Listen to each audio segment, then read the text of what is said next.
Hello and welcome back to the channel, everybody.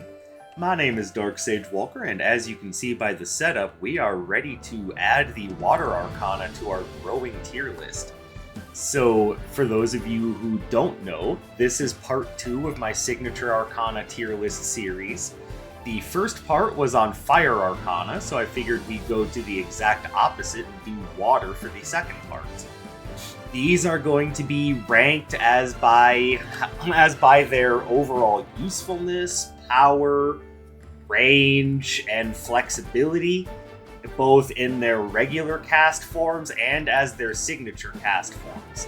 As you can see, I've already done the Fire Arcana, now we're going to be adding the Water Arcana to it. And as you notice, there were some serious bangers in the Fire department.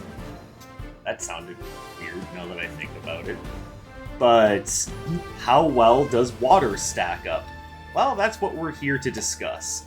So as always, I will state that this is according to my opinion, but I have lots of hours in this game, and even though I do have a bias towards missile and long-range things, I will be as objective as I possibly can.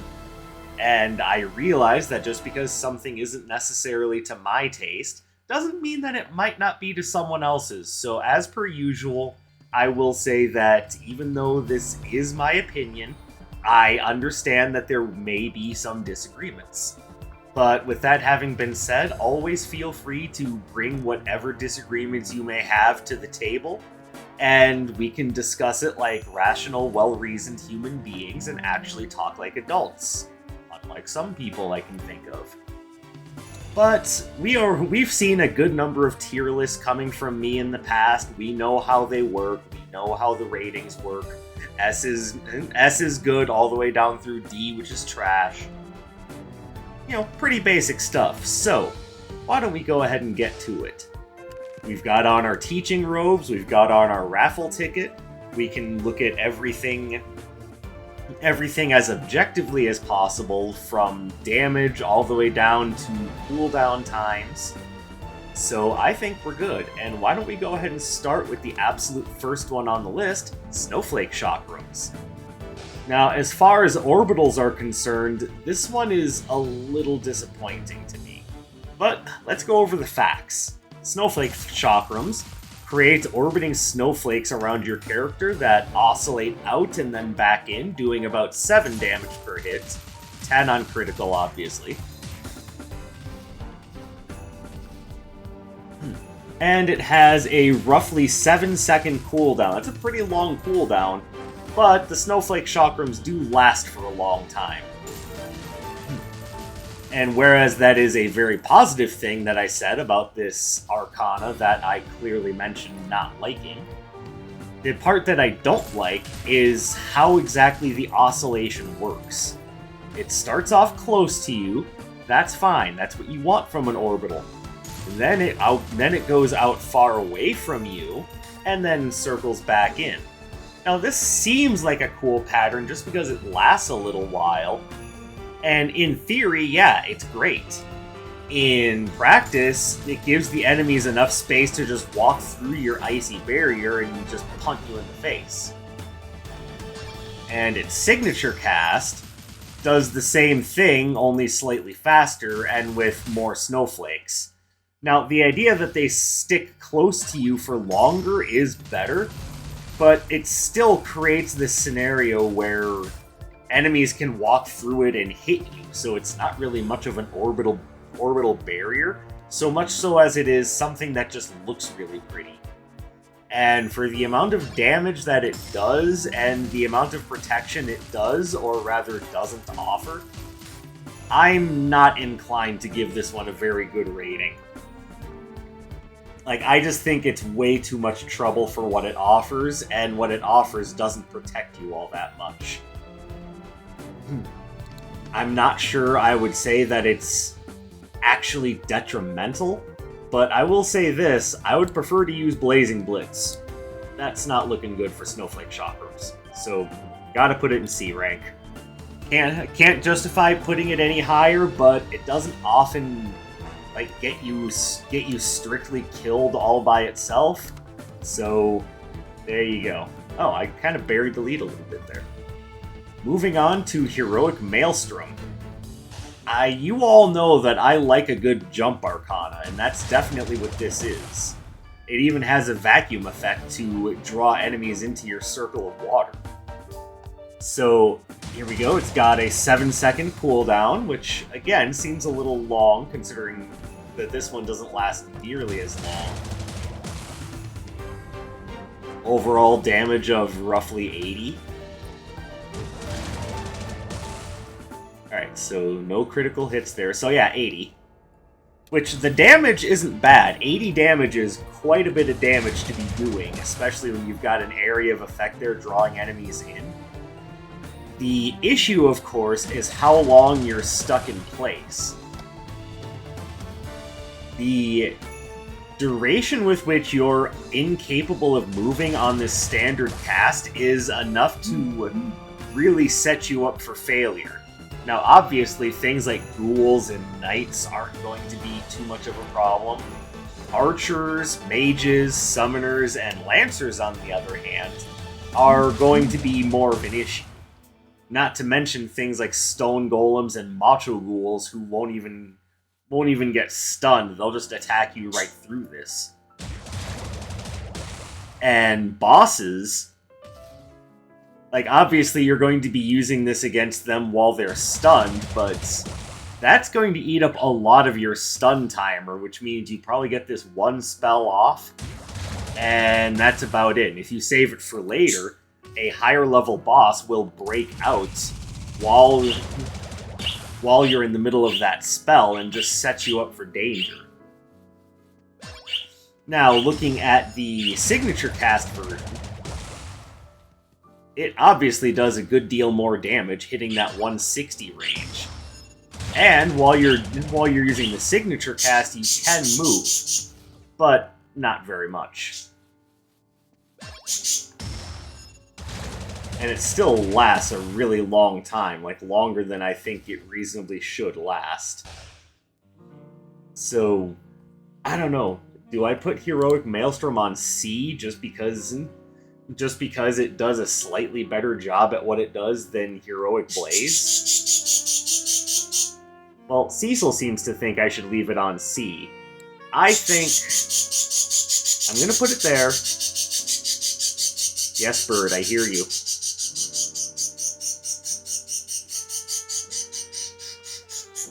He's very upset. It's alright, this Arcana makes me upset too. But we're gonna leave it there, and I will decide how I feel about it later. Do I think it deserves a middle C or high D? It's not good either way. I don't know, you guys tell me what you think, and maybe I'll move it up in a different part. But now let's move on to Rebounding Icicles. Now, the strange thing about Rebounding Icicles is that just looking at it, it seems like it would be a really good combo piece because it goes out and back in and drags enemies back to you. Now, again, on paper, that sounds great. In practice, it's really hard to get to work. It's especially difficult to get to work against enemies that resist knockback. But against well, other spells that have an effect like that, when you go to use them against enemies that are resistant to knockback, it at least does a decent amount of damage to them. Not so with Rebounding Icicles. It doesn't stop at enemies that are resistant to knockback. It just goes through them, maybe hits them once or twice, and then comes back to you, and I can show you that in action. See? Like, it says it scores 7 hits, but does even worse there, where it only scores 5. Like, that's the sort of... I can get that sort of damage off of, like, a quick tap of a basic. See, I can get 15 damage doing that, and it doesn't take as much investment and 5 hits to do it. So clearly this was meant to work against mooks, except for that that has such a narrow hitbox that it's really hard to get some enemies in a line. Its combo ability is still really good. Don't get me wrong about that. It still has that going for it. It is a good combo piece.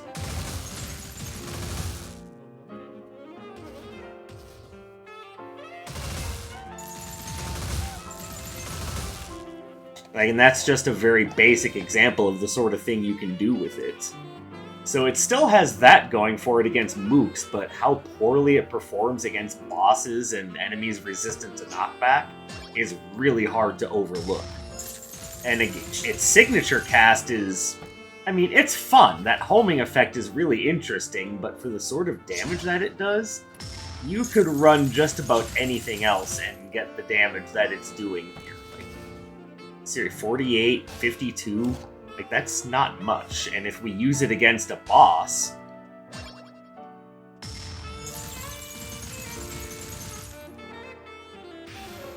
Like, 120 is respectable, but you can still get a lot more out of that. Like, even if we do something like that...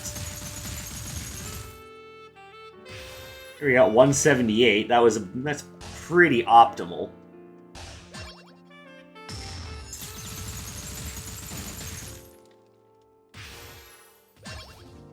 But yeah, you want to start your spell closer to the boss in order to get it to center on them more quickly. Because otherwise, it's just not doing a lot. So this one is a mixed bag, because I like the spells that have a pulling effect to drag enemies back into me so I can combo them harder. But this spell just doesn't do a very good job of that. Like, sure, it's okay against, you know, basic enemies, but against larger enemies and bosses, or even against larger groups of enemies, it's really hard to get this one to work. But there's no denying that when it does work, it can be fun and even a little effective. So I was expecting to put it down here, don't get me wrong, but I think I've talked myself into putting it up there. And I'll just have to experiment with this a little bit more and see how it goes from there. So maybe expect to see a rebounding icicle build sometime in the near future. I don't know if I want to make a promise on that, but you know, take it with a grain of salt. But let's move on. We move on to Dragon Surge.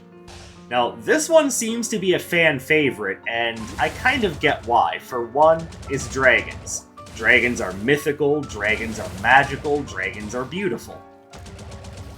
So I understand very much the reasoning for that, but with a 10-second cooldown and an attack speed that can be generously described as sluggish, I don't know if I really agree with that. I mean, yeah, you don't have to aim it. Once you cast it, it does the aiming all on its own.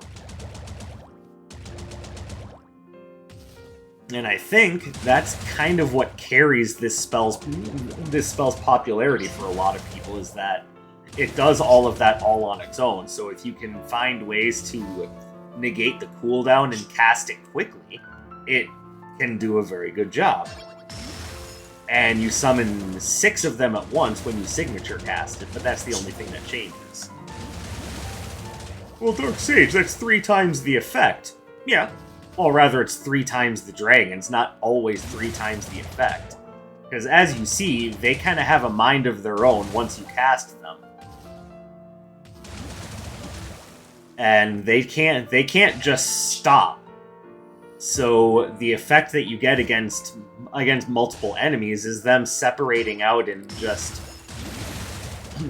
doing their own thing.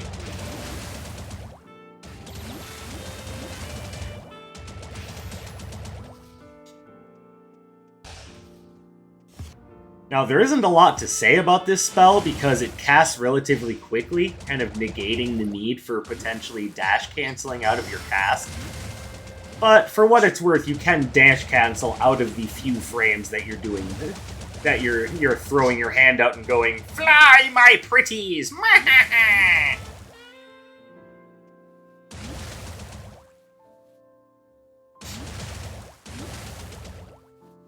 And that's Dragon Surge. Not a lot to say about Dragon Surge, because once you cast it, there's not really a lot you can do to control it, and for me, that's the big thing, is control. Now, I like the idea that it auto-aims, and it does have that really cool build where you can just where you can find ways to rapid cast the attack. Like, say you have Absorption Coil and the Vampire's Eyeglasses. Those two, in and of themselves, will allow you to essentially rapidly cast the signature version against tougher enemies. And, you know, that's fine, but I really feel as though there are more effective ways to go about the game. So that build, to me, is just a niche build in and of itself. It's fun to do once or twice, but I far prefer fast-paced gameplay and combos, so where do I put Dragon Surge? I know a lot of you aren't going to like this. You're really not. I'm putting it behind Rebounding Icicles. I know, I hate Rebounding Icicles as much as the next person, but I have to put more trust in something I can control, and at least before the signature cast, I can at least more or less control Rebounding Icicles. The dragons have a mind of their own, and I'm sorry, I would rather have more control than not, so that one's a hard pass for me. Well, I'm not going to say a hard pass, because that's how I feel about Heroic Maelstrom. But you get the idea. It's not kicking. It's really not. Alright, let's move on to Glacial Cross, because this one I relatively like just because of how strong it is. Like there, you just do a quick dash forward and slug that dude for 50. Now, the projectiles that you shoot out don't do the same damage. They only do 10. But they do still allow you to freeze targets.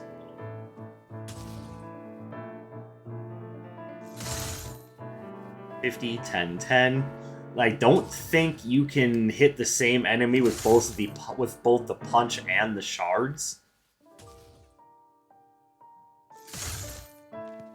But your punch has a much greater range than it seems like it should.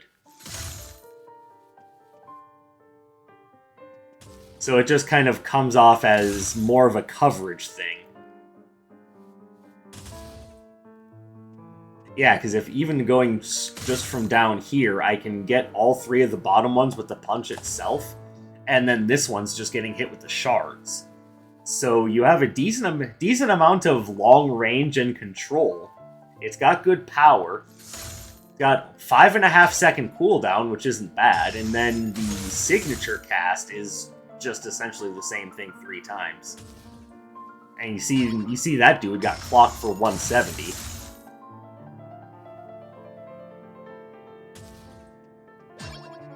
It's a very quick signature cast that does not overstay its welcome and leaves your target frozen. This, of course, doesn't work against all enemies, but it works against enough of them to be useful in crowd control situations, while also giving you good damage against bosses.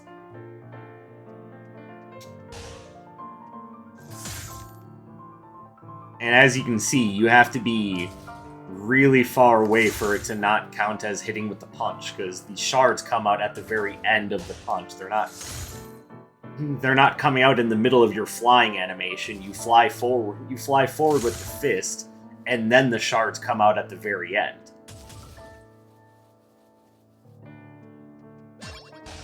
And signature cast is pretty much the same thing.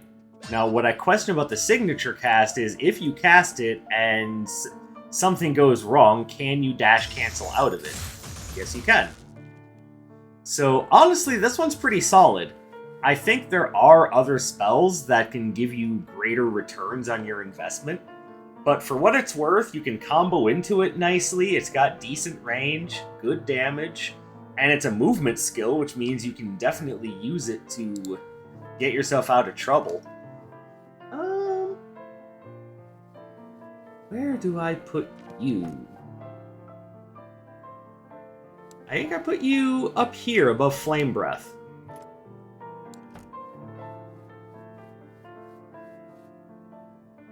Yeah, I think that's the right place for it.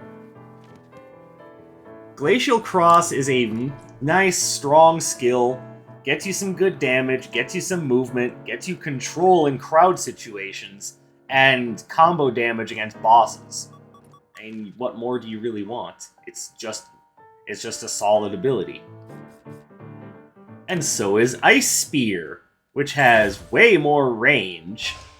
You see how far it carried these enemies off screen? Like, if I use it right next to that dude, look at that, carried them all the way over to the bed.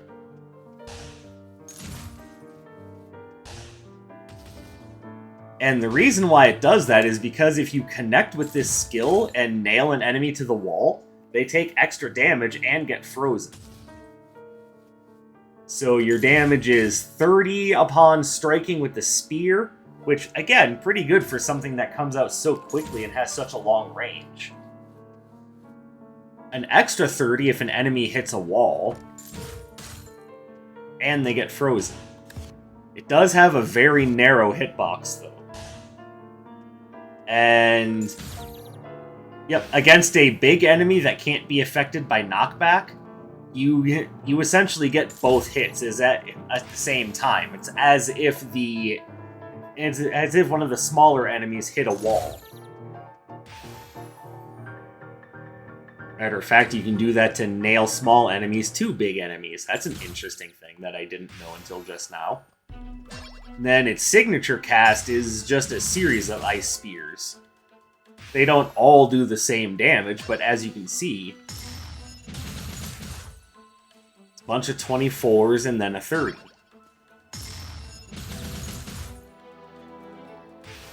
For a total of 180 damage. It's actually more damage than I was hitting with Glacial Cross for.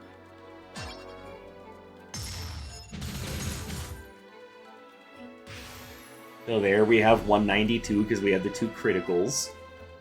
You can see the idea. Ice Spear is another one of those spells that I would take for like a long-range power build. And you can see why. 30 damage is nothing to scoff at. If you can hit the enemy against a wall, it's another 30 damage and they're stunned. So you have time to either focus on something else, like taking out the trash, or you can just follow up with more combo. Like that. So, ultimately, pretty effective spell. It also pierces through enemies, so it doesn't do that thing that Exploding Fireball does, where it just stops at whatever it hits. But, like I said, much more narrow hitbox, so where do I put Ice Spear? Where indeed? I think... T. The cons, using it against Exploding Fireball. I believe it has a similar, if not slightly shorter cooldown than Exploding Fireball. It does less damage, but it pierces through enemies. So they still have crowd control applications. I think, honestly, it's about equal to Exploding Fireball. Exploding Fireball does more damage and leaves burns. Ice Spear has a longer range in exchange for a narrower hitbox, and has the ability to freeze. And against single big targets, it does slightly more damage, so... I think it's kind of a good give and take. It's a nice long-range projectile for the Water Arcana list. Matches nicely with Exploding Fireball. I don't know, I really have nothing too negative to say about Ice Spear. It's pretty solid. Alright, so let's come on over here. We are next going to look at Frost Fan. Actually, Frost Fan. I'm gonna stick to my guns. Frost Fan is your icy shotgun, hitting for roughly 25 damage per fan blade, and whatever it hits gets frozen. And fortunately, it's a signature, so it's the enhanced version, which means it pierces through enemies pretty easily. Now, the thing about it being a shotgun, though, is that instead of just hitting enemies in a cone, you can also get really up close to one enemy and just nail them with multiple projectiles. Like, as you can see, I got pretty close to this dummy and hit them with, well, all 4 in this case, so it's a good 100 damage off of a regular cast. And against a bigger enemy... Let's see, will it still pierce through a bigger enemy? It does. And that time I hit all 5 of them because I'm using it against a bigger target. So now the signature cast, it basically just does the same thing 3 times with way more projectiles. And if you cast it up close against a boss enemy, there you go, 12 hits, 312 damage in this case. Like, I don't even know if that's all the hits, but God, it's effective. And that is a huge amount of damage, plus the amount of control it elicits. And that's the thing, this spell is very versatile. You can use it for control, like that. Keep those enemies off your back so you can clean house more effectively. Or you can just shotgun it in someone's face and get a whole bunch of damage.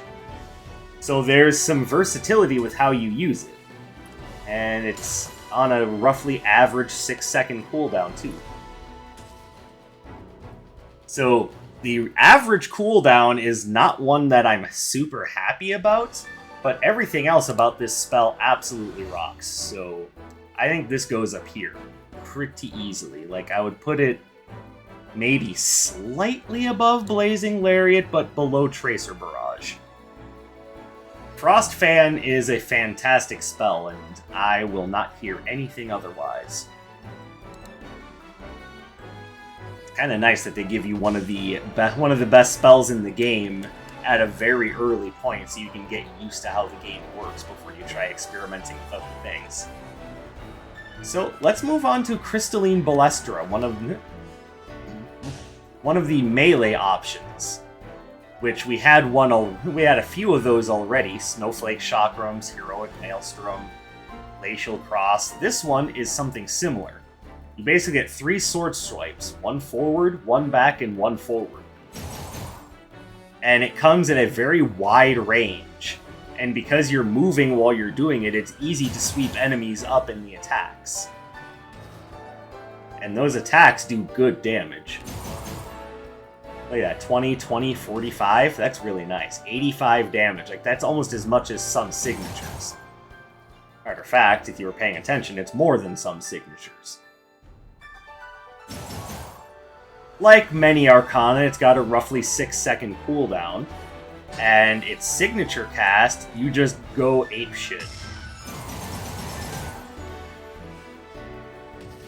There you go, that is a good number of hits, which means that this spell is actually quite effective against...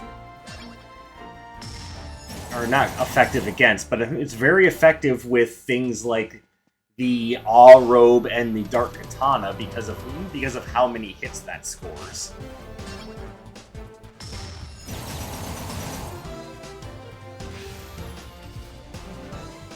Roughly 9 hits for 205 damage. Like, it's really hard to see how much damage it does normally because you're almost always going to get a critical hit with this. But we got it that time. Its base damage, if you score all 9 hits, is 205. That is absolutely ridiculous.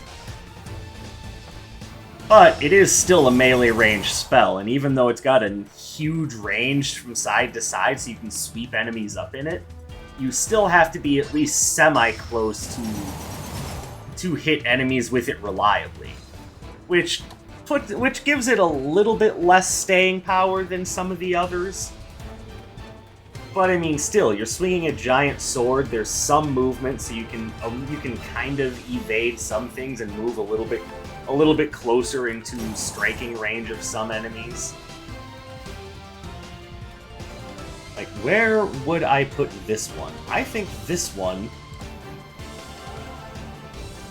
It's a high B. It goes either right next to or slightly in front of Crashing Meteor, if you ask me.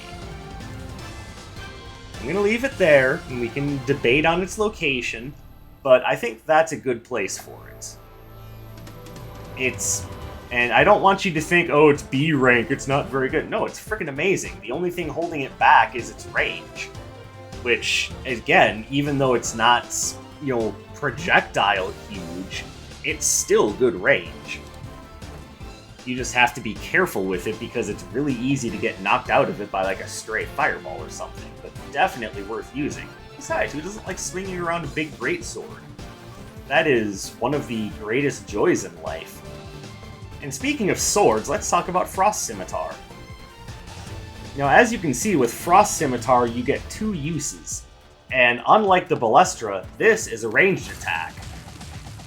As you can see, the whole point is you throw it out, it hits someone, and then starts to drag them back towards you as it slowly increases speed moving back towards you. There are so many applications to this one. You can just throw it out as a way to catch enemies off guard. You can obviously drag them back towards you for combos. Its initial hit does 15, so it's not a bad choice to use in a more power-based build as a more controlling option. And because it scores a bunch of hits, there's plenty of use case for a critical hit-based build. And as you can see, it follows you as you're moving around, and it goes through walls. So there is a strong use case to be made for this as being a fantastic control option, just because it follows boomerang patterns and returns to you wherever you are. Now, because this does count as a projectile, you can't really force interactions with Dark Katana with it, and because it's a projectile, it can collide with enemy projectiles, which acts as a defense, but also destroys your scimitar. So you got some downsides to work with.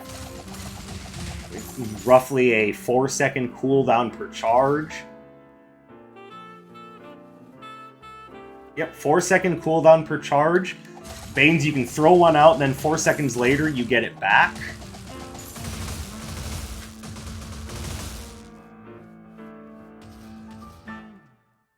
And you've already seen me do some pretty funky things like this, like throw it out and then change my location to alter the trajectory of the scimitar to make it drag through other enemies. Now, its signature cast is basically just 6 Frost Scimitars just thrown out and all doing the same thing. But if you'll notice, they do slightly more damage.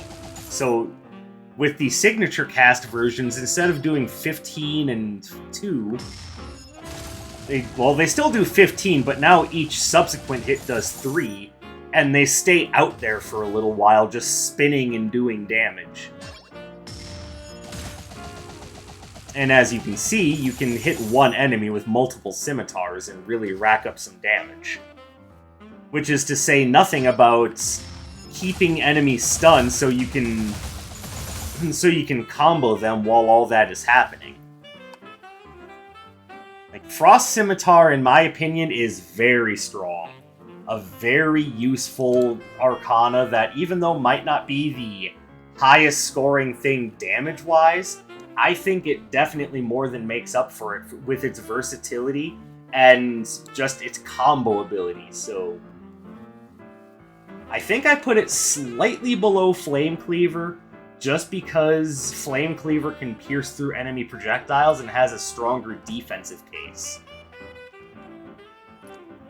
But overall, I say still very solid. Definitely one of my favorites to use just because of how chaotic the Frost Scimitars can really get.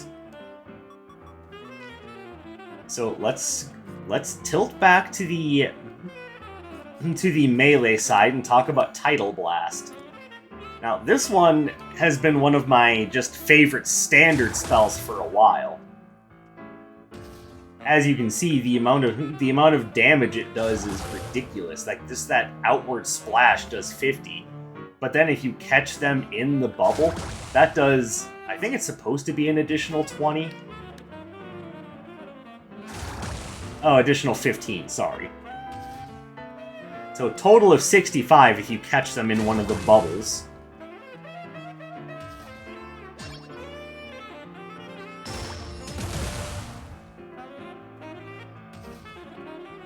And then as you can see with the signature cast, if you catch them in the earlier part of the spell, you can hit them with multiple water explosions, which is something I didn't know about this spell originally.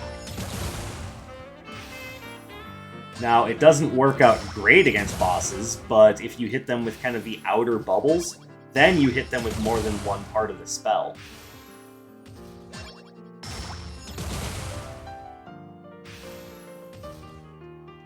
Like, as you can see, the further out you catch them, or the closer to the middle of the spell you catch them, the more it does. Because you're hitting them with essentially multiple overlapping water explosions.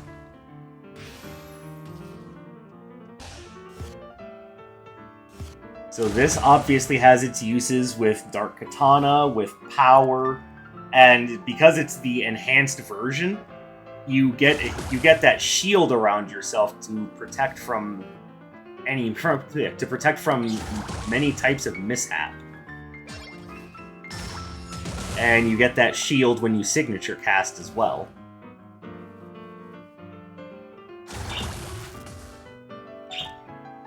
Now, I don't think you can dash cancel out of this. Oh, you can.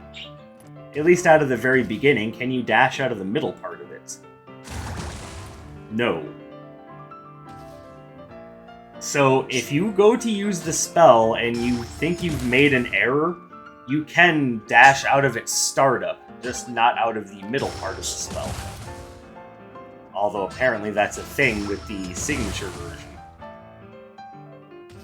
So ultimately it's a very safe cast. Not only do you get a shield, but you can dash cancel out of parts of the regular cast and all of the signature cast.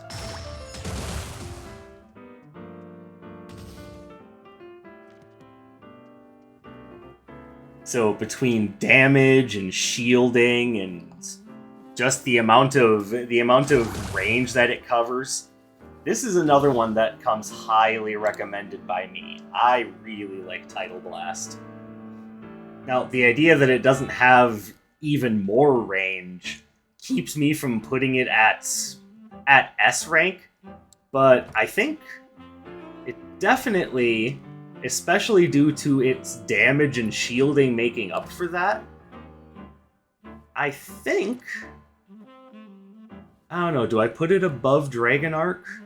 Do I leave it where it is? Do I put it in between Dragon Arc and Flame Cleaver?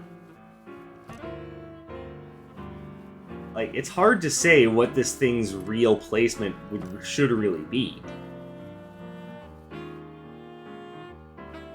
I think for now I'm going to put it there, and I reserve the right to change my mind later. Like, maybe the truth is it's more or less equal to those ones. Maybe a lot of these are quite equal. I mean, they are all on the same tier, to be frank. But let's not think about that too much more. We have 2 more to go through. Let's start with Aqua Breaker. Now, Aqua Breaker is an interesting case in that it's a charge arcana. So you take the time to charge it up. The cooldown is only 5... Well, I guess I shouldn't say only, but the cooldown is 5.5 seconds, and that cooldown starts the moment you throw the water ball. And it doesn't matter how much charge you have on the water ball. It's 5.5 seconds no matter what. Now, obviously, if you're being pressured, you should just throw the ball early to get some damage and knockback rather than none. You want to be able to get the full charge off, because that's how you get that much bigger final hit in the knockback burst.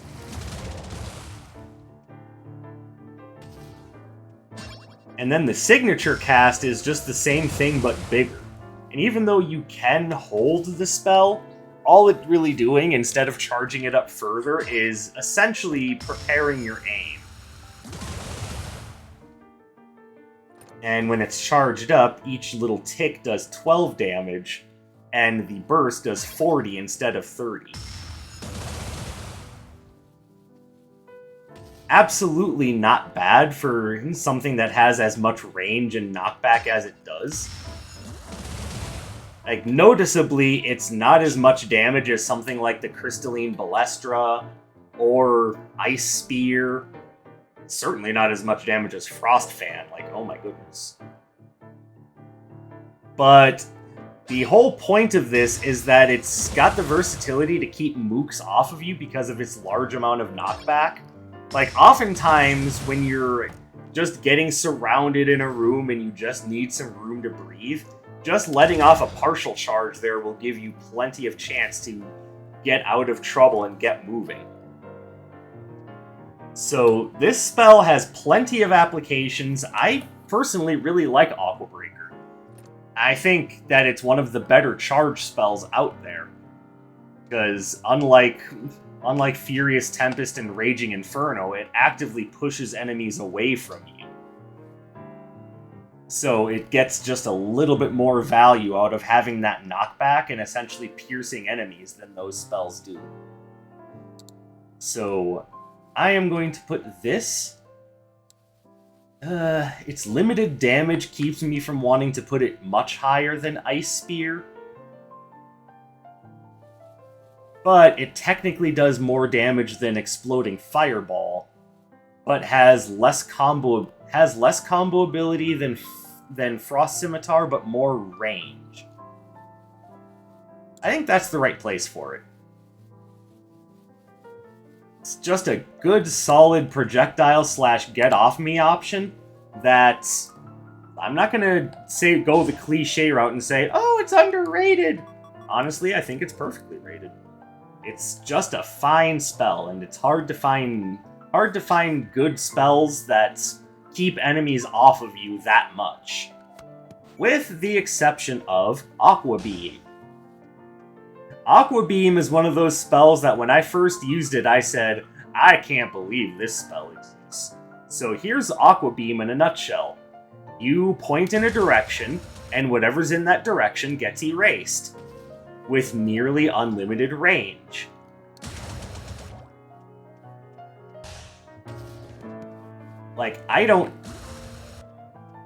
Obviously at the end... No, I still hit that. I still hit that from way off screen.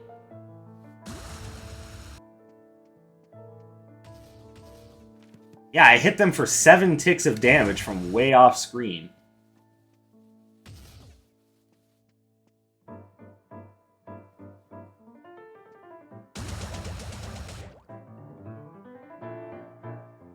Now, it gets 10 charges, and each charge gets restored in roughly 1 second. So in order to get the spell back completely, it's about a 10-second charge.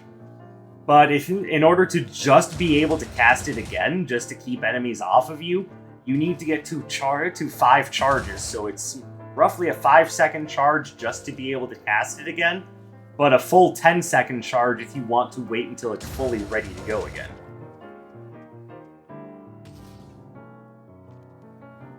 And probably not too surprisingly, but each charge is a tick of damage, so that should do about 100 damage. There you go. Which, honestly, for its range, its knockback value, for the idea that you can re-aim it while you're firing just to sweep enemies away from you, like, it's very good.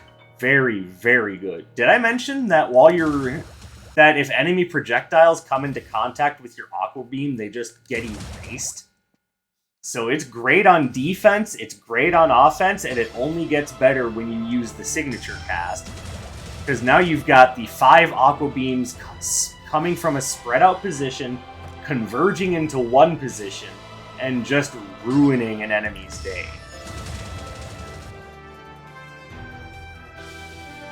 About 170 damage. We know that at least 2 of those hits were critical.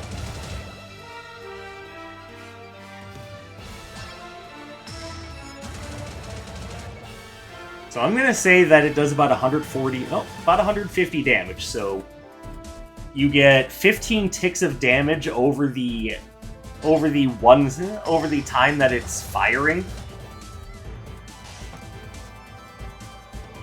But you get 150 damage for that, plus a colossal amount of control. You can sweep it, it's got great range, it destroys enemy projectiles. Like, yeah, it doesn't do as much damage as some of the other spells on the list, but just what it can do really cements it as an S tier spell. Like, this is one of the bad boys of the game. I think, honestly, I'm going to put it there. I think it's kind of equal to Tracer Barrage in that it doesn't do as much damage, but it has more range and it has a bit more control, which I think makes it about equal to Tracer Barrage. So, that is the updated list for Part 2. What do you guys think? Do you think something should move higher? Do you think something should move lower? Do you like the idea of calling Signature Aqua Beam Hydro Cannon? Whatever you think, let me know in the comments or on my social media, links to which will be in the description. I, of course, want to thank you for coming and spending some of your free time here with me today. I really appreciate you coming in, and I hope you look forward to Part 3, which will be Air Arcana, adding on to all of this that we already have. Of course, this project is coming together quite nicely, and in the face of the probably imminent release of Wizard of Legend 2, I'm really liking how quickly this is coming together, and I hope you all just have a lot of fun with this. Make some noise, have a fair discussion, just keep it civil. Remember, we're all adults here. And hey, I hopefully will see you guys in the next one. My name is Dark Sage Walker, and you take care, everybody.